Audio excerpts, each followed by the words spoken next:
ఈరోజు మన ప్రీతమ నాయకులు, మన ముఖ్యమంత్రి వర్యులు ఎన్నో అద్భుతమైన గొప్ప ఐడియాస్తో మా ఆంధ్రప్రదేశ్ని ఎప్పుడు ముందుకు తీసుకెళ్తా ఉన్నారు.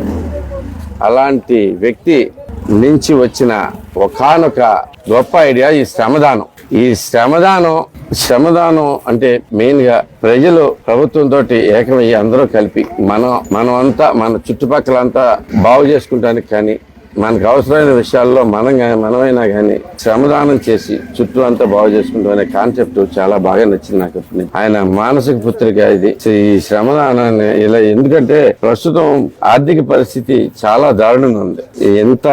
ఎంత దారుణంగా పరిపాలించారు పాత ప్రభుత్వం. ఇప్పుడు నిజంగా మేము అధికారంలోకి వచ్చి నాకు తెలుస్తా ఉంది. ఎందుకంటే ఎక్కడ రూపాయి లేని పరిస్థితి, ఏ వ్యవస్థ అయినా కానీ పాడైపోయి ఉంది. ప్రతి వ్యవస్థని కొల్లబెట్టారు, ప్రతి వ్యవస్థని పీల్చి పిప్పి చేశారు. ఇలాంటి తరుణంలో మనం చంద్రబాబు గారి స్ఫూర్తితోటి మన ఊరు మనమే బాగు చేసుకుందాం అనుకుంటూ ఈ శ్రమదానం అని చెప్పి గుడివాడ ప్రజలందరం కలిపి ఒక వార్డు ఈరోజు మొత్తం బాగు చేసి క్లీన్ చేసేసి పెడదామనే ఉద్దేశంతో మేమంతా ఈరోజు మొదలెట్టాం. రామారామి 400 మంది ఒక వార్డు మొత్తం, ఇంక్లూడింగ్ దుమ్ము ధూళి అనేది లేకుండా, ఎక్కడా పేపర్ ముక్క అనేది లేకుండా క్లీన్ చేసేసి ఆ ఊరు వాళ్ళకి ఇచ్చేద్దాము, ఆ వార్డు వాళ్ళకి ఇచ్చేద్దామని మేము కూలుకున్నాం. దీనికి విపరీతమైన స్పందన వస్తుంది. ప్రతి ఒక్కరూ ముందుకొచ్చారు. స్వచ్ఛంద సంస్థలు అందరూ ముందుకొచ్చారు. స్వచ్ఛంద సంస్థలే కాకుండా తెలుగుదేశం పార్టీ అభిమానులు, కార్యకర్తలు, నాయకులు, వాళ్ళే కాకుండా లోకల్గా ఈ వార్డులో ఉన్న ప్రజలందరూ కూడా ముందుకొచ్చి ఈ కార్యక్రమంలో పాల్గొనడం జరుగుతుంది. ఇది ఎంతో నీట్గా చేసుకుని ఇక్కడి నుంచి ఈ వార్డులో ఎక్కడ పడితే అక్కడ వేయకుండా, చెత్త పారవేయకుండా దీని మీద ప్లకార్డులు పెట్టుకుని ఈ రకరకాల పెట్టుకుని జనాలు చైతన్యవంతులు చేసుకుంటూ మొదలెడతా ఉన్నాం.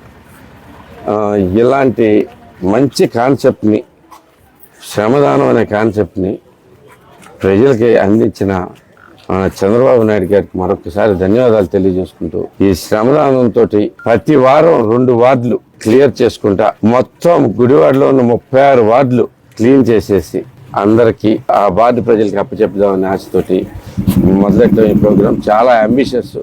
ప్రస్తుతానికి ప్రజలందరూ చాలా ఉత్సాహంగా ఉన్నారు, ఉత్సాహంగా పాల్గొంటున్నారు. ఇదే స్ఫూర్తిని ముందుకు తీసుకెళ్తారు అనుకుని ఆశిస్తూ ప్రజలందరికీ ఒక విజ్ఞప్తి. ఈరోజు అనేక మంది గుడివాడలో ఉన్న తెలుగుదేశం కార్యకర్తలే కాదు, గుడివాడలో ఉన్న అందరూ ప్రజలు ముందుకొచ్చి మీ వార్డును శుభ్రం చేసి మీకు ఇస్తున్నారు. ఇది కాపాడుకోవాల్సిన బాధ్యత మీది. మీరు ఎట్టి పరిస్థితుల్లోనూ ప్రతిరోజు గుర్తుపెట్టుకోండి, మన పరిసరాల శుభ్రత మనదే బాధ్యత. గవర్నమెంట్ ప్రతిదీ చేయాలని ఆశించకండి. గవర్నమెంట్ కొన్ని పరిధులు ఉంటాయి. మనం చెత్త వేస్తాం, గవర్నమెంట్ తీసుకెళ్తాం అనేది చాలా తప్పు. పైగా మీరు చూస్తూ ఉన్నారు ఈ రోజు ఎంత ఎండ ఉందో. దగ్గర 40 డిగ్రీల పైగా ఎండ ఉంది. 42 డిగ్రీస్ పైన ఉంటుంది. ఈ ఎండలో ఇంతమంది 600 మంది కలిసి మీ వార్డు శుభ్రం చేస్తున్నారు. ఇది మాత్రం గుర్తుపెట్టుకోండి. దయచేసి ఈ శ్రమదానాన్ని వేస్ట్ చేయకండి. నా ఈ ప్రయత్నాన్ని మీరందరూ ఆశీర్వదించి మీరందరూ కూడా పాల్గొంటారని చెప్పి ఆశిస్తూ సెలవు తీసుకుంటున్నాను. Thank you very much.